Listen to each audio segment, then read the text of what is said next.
Magandang umagang tanghali hapon. Nandito nga pala tayo ngayon sa bahay ni Blong. Siya po yung gitarista ng Eden's Promise. Pero ang totoo po, leadista siya, hindi po siya gitarista. Mawalang galang lang ho. Pwede mo ba kayo magpakilala? Hindi po pwede kasi ang pangalan ko, ako si Abraham Reyes. Nakatira ako sa bahay namin. Tapos ang bahay namin, yun ang titiran ko ngayon. Yun ang tayo po. Bakit? Magpapaturo sana ako ng gitara. Ganito lang po. Yun. Galing nyo po, naturo niya na po ngayon yung gitara. Pero hindi niya po naintindihan yung ibig kong sabihin. Ibig kong sabihin, kung paano po gumawa ng gitara, hindi po mag-gitara. Kaya okay na po yun. Pwede nyo po ba kami pakitaan ng mga chords nyo dan? Chords. Opo. Ito lang po, wala ako ng chord sa computer. Ito po chord, meron po kami ito. Chord sa gitara. Ito po yung wire. Yung wire. Oh. Yan po ang chord ko ngayon. Yun lang po. Napandali lang po siyang putunan. Pwede nyo po ba pakita sa amin yung letter A? Ito A. Ito lang. Ito po, nasa damit nyo. A. A. Oo nga no, ito daw, letter A. A yun. Ayun, napakita niya na ngayon yung letter A. Magaling ako. Galing niya.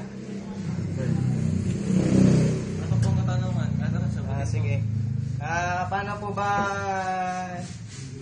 napunta yung balat ng bulalakaw dito sa gitara nyo? Ay, kailangan yung rep, lagyan mo ng lagyan mo siya ng sapatos para maluto yung batok ng tao. Hindi ganun ba yun? Opo. Kaya pala may papel dito. Ibig sabihin ba na nag-e-exam tong gitara nyo? What's it apart na yung baka niya. Galing Pati ng ngipin ko, what's it apart din. Pero may upuan ba dyan? Meron. Ang tatak niya kambing. Galing Siyempre. Para saan naman yung susi mo dyan? Para pag may ganito ako, pwede kong buksan yung nakasarado. Bawa, nakasarado yung utak ko, bubuksan ko na lang. Ano po? Nabubuksan din ba niyan yung saradong puso? Oo naman, pag nakabukas, pwede mabuksan pag nakabukas siya. Kasi yung gate nyo kanina, nung pagpasok ko, nakabukas yan. Gusto ko sanang buksan, kaya lang nakabukas na eh. Ay, kailangan katapuin mo para masarado siya, bubuksan mo muna.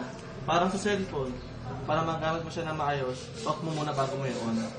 Parang ganito, ganun lang po siya. Parang ganito lang po yan, Parang mag-best friend.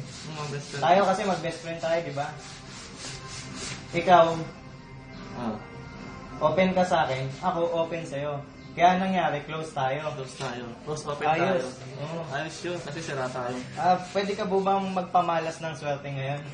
Ay, sige, sa bagay. Totoo naman kasi yan eh. Yung mga nakakaapak ng EYA, alam ni EYA? Oo, binaliktad mo lang eh. Oo nga, yung nakakaapak ng EYA. Sabi nila, malas daw yun kasi madumi. Pero hindi nila alam, swerte yun pag nakaapak ka, di ba? Ganun yun. Paano yun kung dumayo ka sa Poso Negro, sinisip mo yun? Sobrang swerte mo na nun. Di makakapag-enroll ka ng 2 course sa isang araw. Ganun ba yun? Pero hindi mo pwedeng pasukan. Hindi, lalabas ka na lang. Tulad ko to. Mapalita ko sa'yo. Tara. Nakita mo to? Oo. Ay, ulo. Ano nangyari doon?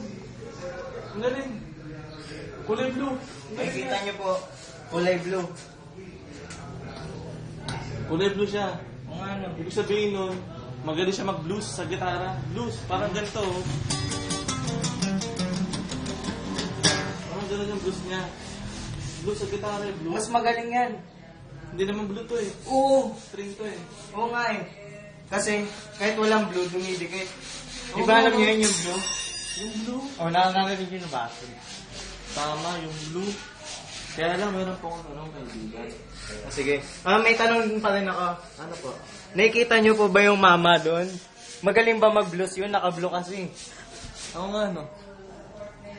Ayos yun, pare. Naintindihan ko yun. Meron labo. Ano pa po? Tanong pa po kayo. May tanong ako.